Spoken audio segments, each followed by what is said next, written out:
एकमेकांबरोबर संवाद साधायचा असतो. हा संवाद साधत असताना आपल्याला काय लागतं? आपण संवाद साधतो म्हणजे नेमकं करतो काय? बोलतो कशामुळं? भाषेमुळं.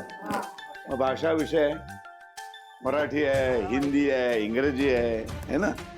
एखादा फॉरेनचा माणूस आला तुमच्याकडे तर तुम्ही काय मराठीत बोलणार?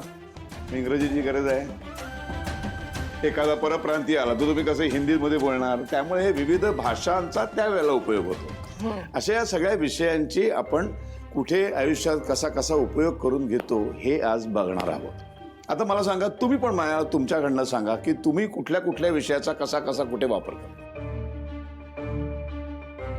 हा सर, सर म्हणजे किचन मध्ये पण गणिताचा वापर होऊ शकतो का?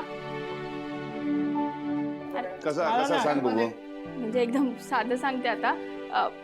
किचन मध्ये आपण चहा करायचा असेल है ना, चहा करायचा असेल तर मग अर्धा कप दूध लागतं आणि अर्धा कप पाणी लागतं. तर मग हे गणित आहे ना. एका दृष्टीने बरोबर आहे. हा, किचनचं अजून एक उदाहरण मी सांगतो तुम्हाला. बसू बसू. बस बस बस बस. आता समजा आपल्याकडे 15-20 माणसं जेवायला येणार आहे. तर मग आपल्या घरातली जी गृहिणी असते, जी स्वयंपाक करणारी बाई असते, ती त्याचे एक गणित बांधते ना. आपण रोज काय 15-20 माणसांना जेवायला नाही घालत. बरोबर. रोज आपली 3-4च माणसं असतात. एक दिवस एकदम 15-20 माणसं येणार. मग त्याच्यासाठी किती भात करावा लागेल, किती पोळ्या कराव्या लागतील, किती भाकऱ्या थापाव्या लागतील, किती भाजी करावी लागेल, किती रस्सा करावा लागेल, हे पण एक गणितच आहे.